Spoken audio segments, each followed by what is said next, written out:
What if I told you that the Federal Reserve, the most boring, unimpeachable financial institution in America, quietly published a study that can predict whether your relationship will last, and the data is sitting right there on your credit report?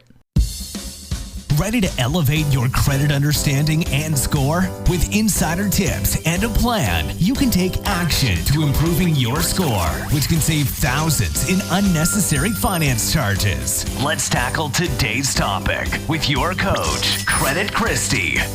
Hey friends, welcome to another episode. I am your coach, Christy, and it is just great to be with you again today. So yes, you heard that right. The Federal Reserve put together a study about 11 years ago, but here's what they did. They randomly selected 12 million people inside of Equifax's data system.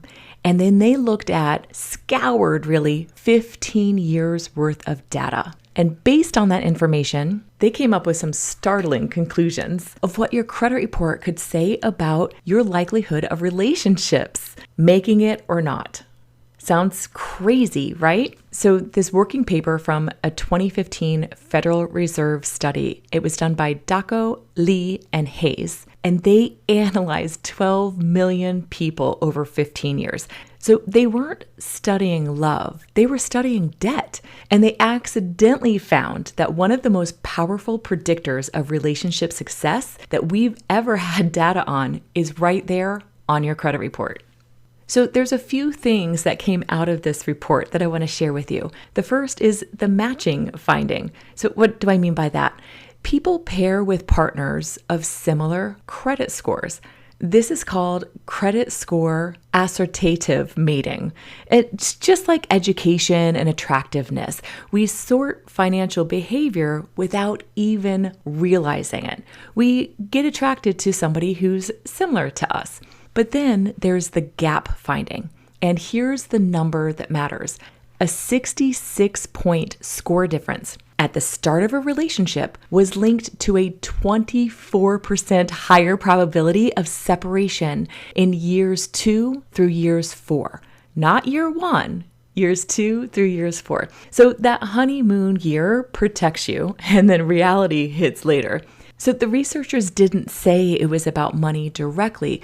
They argued that credit scores signal what they call a relationship skill, specifically trustworthiness, and the ability to make and keep commitments. Isn't that really what your credit profile is there to spotlight? In other words, are you trustworthy in paying back your obligations as agreed on time?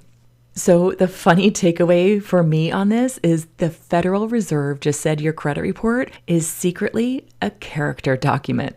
A lot of times people presume that our credit report reflects our wealth or our money. That's actually not what it is at all. See, your income isn't reflected on your credit report. Your bank balances do not show up on your credit report. Your credit profile measures your promise keeping over time. The word credit comes from the Latin word credere, which means to believe or trust. But I think current day, the word credit doesn't hold that same meaning. As a mortgage loan officer, I see this all the time.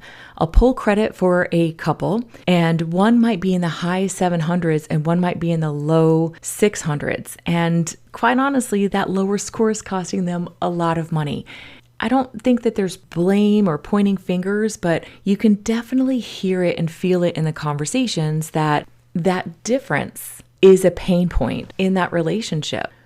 Sometimes that score reflects a misalignment on what the issue really is. It's not about money, but about responsibility, follow through, and sometimes it's about avoidance. Some people just avoid paying their debt obligations, whether it's avoiding paying it on time, the inability to pay it on time because they're mismanaging their take-home income, or just simply ignoring some things. I've seen some credit reports that had a whole lot of collection accounts, and the person was just okay with it. They came to terms with that's how it was. And that was a behavior that they felt was just going to be acceptable for themselves. So maybe that was modeled for them earlier in their life, or maybe that's just what they've kind of defaulted into accepting. But a lot of times that partner on the other side may not be in agreement or alignment with handling responsibility that way.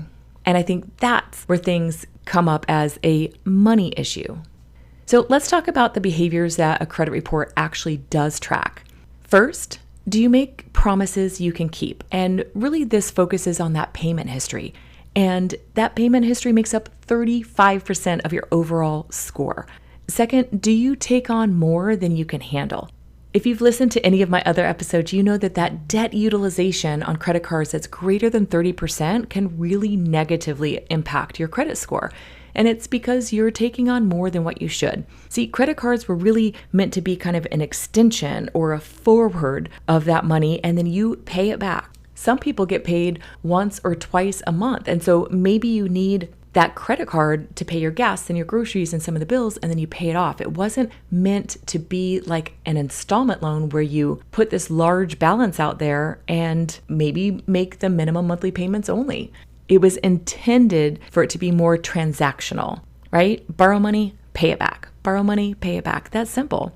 Third, how long have you been proving yourself? Your length of history makes up 15% of your overall credit score. And the longer you have on that runway of your history of proving that you can borrow money and pay it back on time, well, the better off your credit score tends to be. So you can tell now it's not a money report, it's a behavioral one. Is this the full story? No, and that's what matters. This is what I've experienced in seeing thousands of credit reports at this point in my career is not everyone starts on the same line. What do I mean by that? Research from the Fed's own economists, Goodman, Henriquez, and Meza, shows that family background predicts credit health. When you got your first credit card, your parents' history, whether your family was locked out of credit, that all shows up. So sometimes it's more of like your credit score reflecting what you were handed, not just what you've done on your own. Let me break it down with a couple of examples. The Consumer Financial Protection Bureau states a stat that says roughly 26 million Americans are credit invisible, which means they have no credit history whatsoever. And another 19 million Americans have files too thin to even score. So many of them aren't irresponsible. They were just not invited into the game early enough to create a credit score that is reflective of financial behavior. Let's say that as a young adult, you didn't have anybody helping you to get started. So you couldn't become an authorized user of your parents' credit card to start building up credit. Or you didn't have a cosigner for your first car loan or something like that. And I know for a lot of really young adults, sometimes the first items that show up on your credit report are actually collections. Maybe you had a run to the emergency room or urgent care and you just weren't able to float that bill and pay it off. And it became a collection. I know when I first started college and went to the campus for the first time, there were tables and tents set up all over and people greeting me at the start of the school year and get this free t-shirt if you sign this application right here. And next thing you know, I had a little $300 credit card mailed. And that's where a lot of young college students get in trouble. Is we believe we can use it and pay it back. And then all of a sudden there's this balance and a monthly payment we actually can't keep up with. So we're almost starting from a negative starting point as opposed to somebody who had a head start because their family was able to help them get credit built. When two people sit down to apply for a mortgage, and I've sat across a whole lot of people over the 16 years of being a loan officer, those two credit reports carrying two completely different scores, it's really a different origin story. But the crazy thing is they are viewed as if we had the same starting line. And I think one of the things that's not really talked about too often is socioeconomics. People that come from a poverty level background often don't have financial literacy being shared with them by their caretakers, their parents, or even educators. And sometimes what's modeled for us has us starting off on the wrong foot, and we don't know how else to get started. So I applaud you for being here today and diving into financial literacy tools so that this doesn't have to be you or continue as what you have been, perhaps in the past. So what do we actually do with this information? For singles, I want you to know your score is a snapshot of your relationship with your own commitments. If you don't like the story it's telling you, you can rewrite it. It may not happen overnight, but with intention and being deliberate with your behaviors, you can start to create higher credit scores for yourself and a stronger credit profile. And for couples, don't avoid the credit conversation. It's not crass, it's vulnerable. Knowing your score gap isn't a deal breaker, it's just a data point, and gaps can get closed. But patterns don't change unless we can identify it and then replace that behavior with something more powerful. Here are 3 questions to ask of yourself and of your partner. What did money mean in the house that you grew up in? What's your first memory of financial stress? And do you avoid bills or face them? These conversations predict more than the score does. And this is exactly why credit coaching isn't just about the numbers. It's about the story the numbers are trying to tell you and whether you agree with it. If you don't agree with it, you have the power to change it. It's just crazy that the Federal Reserve set out to study debt, but what they found is that for 15 years across 12 million people, that how you handle your financial commitments quietly predicts how you handle your relational ones. Your credit report isn't a money document. It's the most honest character reference you didn't know you were writing, and it's been on file this whole time. If you don't actively keep an eye on your credit, you can pull a free credit report at annualcreditreport.com and look at it differently this way, not as a grade, but as a story. What is it saying about who you've been? And does it match who you want to be?